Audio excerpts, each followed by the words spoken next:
first statistic that you threw out to me was home price affordability by market. Tell me more. Well, home price affordability is a very hot topic as home prices have increased over the last 2 years at a very high rate. And especially as interest rates have risen for the fastest growth of interest rates in the last 40 years, it's having a real challenge when it comes to home price affordability. And home price affordability affects demand for housing. And demand and supply ultimately affects where prices go, and prices, of course, affect your overall return on investment. So we need to understand affordability as it is. It is the number one threat to demand that we have in the real estate market here. And so, like we always do every single month, we're always in touch with John Burns and his consulting team, and we pay attention to the metrics they have because there's just such a wealth of knowledge beyond what we know here in Jacksonville. And as I was listening to their monthly call, I took down some notes that I thought were really just important to share with you all. So what John does is he puts together and has put together over the years what's called his Burns Affordability Index. And so what he does is he looks at the cost of housing and the income in different markets across the country, and then he rolls it up to the entire country. And so you get to start to see which markets are more affordable and which ones are less affordable. But not only do we have that information, he also tied it to the most recent other peak of housing in the mid 2000s. And so I thought this was really interesting as well, because if you start to see what housing is right now, compare it to the overall country, you can start to see which more affordable. But if you go to the last time that there was a big shakeup in the market, right? In the mid 2000s, right? Prices were high, and then the Great Recession came afterwards. You can also see which markets were more affordable at that point in time and which ones were less affordable. And so you start to learn insights, not just to affordability today, but how do those markets react back in the day as well, which might be interesting for us to know as far as how markets are going to perform from this point forward when it comes to affordability. So a lot that I gathered from listening to this call and thought we'd just kind of go through some of those stats. Part of this is, some markets are always going to be less affordable, right? There is a sort of historical index for your market. Yeah. So, the markets in California, right? They're always going to be less affordable because they are more desirable because of weather and, other things that make it more desirable. So there are always places that are more desirable and less desirable. And one objective way to see that is which ones are more expensive historically and which ones are less expensive historically. And if you are in a market right now, which is way more expensive than it normally is, one of two things is happening. Either it's way overvalued compared to historical standards, or it's much more desirable, and then people are now paying more to get there. And a lot of times the truth is somewhere in between. But it's at least cool for us to look and standardize what happened back in the day. Where are we today?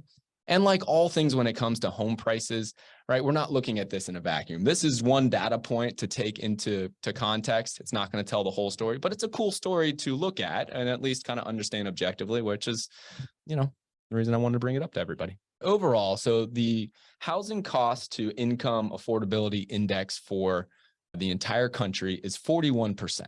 Okay. So housing cost to income, 41% for the entire US. That is how much of your income is spent on housing per market average. Yeah. Right. So like I take my salary to my monthly rent or mortgage expense and taxes, whatever, and divide that. Yeah. And this would be if you bought the house. So it assumes a 6.6% interest rate, I think, which was at the time of this report was the average interest rate. And then it assumes, 20% down or something like that. So it comes up with a payment number based on that. Yep. And then whatever the median income is compared to that would be 41%. Sweet. Okay. Yep. So on average, the US median, 41%. 41%. Cool. If you want to be in a more affordable market, you want that number to be lower. Lower. Right? Correct. So Jacksonville's is lower. One of the things that we have going for us, right? We have been known as an affordable market, even though we've seen significant home price appreciation. We still are affordable. So Jacksonville's Burns Affordability Index, which is that housing cost to income thing, I'm just going to call it the BAI or the Burns Affordability Index. It's at 35%. Nice. Yeah. So we are a more affordable market here in Jacksonville. We're rated as what's called average. So then they rate it as affordable, then average, then expensive, and then very expensive. And there's only 2 other markets. Burns tracks the major metros. So call it I don't know, however many 50, 75 major metros out there. There's only 2 markets that are in the affordable section, right? Jacksonville is in the average section. So there's only 2 markets that are affordable because home prices have risen so much and because interest rates affect all housing prices that way. So we're in the average category. There's a whole lot more that are inexpensive and very expensive, but only 2 that are now in the affordable category. Yeah, I mean, all of these things, if your home prices go up, but you don't raise median incomes, then your affordability percentage goes like higher. It becomes worse, right? You can still have raising house prices. And if jobs come in and downtowns revitalize and your median incomes go up, well, that's what we want to be investing in as a real estate investor, because then prices can still go up, but you can still be affordable, right? That's kind of the goal here for why we put so much into Jacksonville and why we want everybody to win with Jacksonville's growth. Cool. So should we show the chart and just kind of like, kind of show through it? So that's the first point, but then we can kind of get nuanced here. Oh, okay. Okay. Let's get nuanced. Okay. You had a really funny look on your face when I said nuanced. You got really excited. How would you describe that look to our podcast listeners? I don't know. Just do it again. That was pretty good.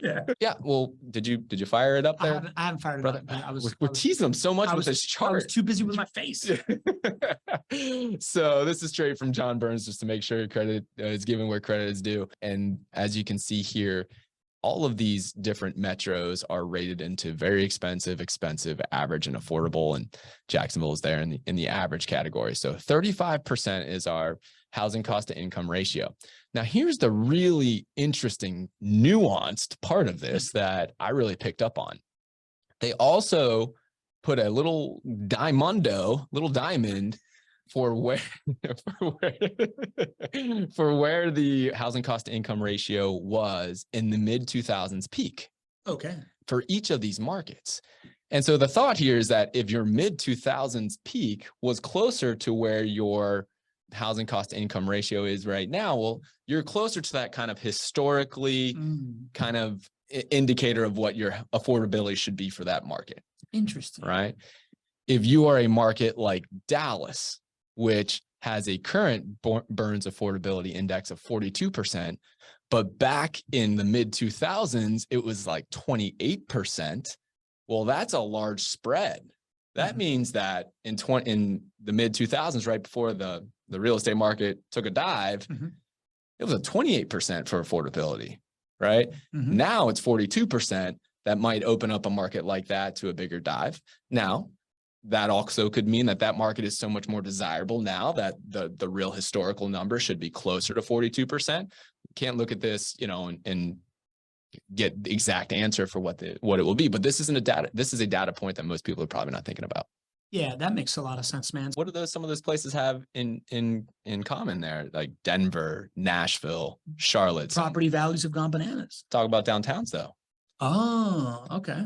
Tell me more. Yeah, well, so this metric here is not saying that all of these are, the same amount of overvalued or even overvalued in general. But if you start to see how that Diamondo has a big spread between what it was and what it is, that is some variation of desirability going way up and maybe some variation of being overvalued. But Nashville's downtown, huge success. That's what we really peg ourselves to in Jacksonville as being the next Nashville.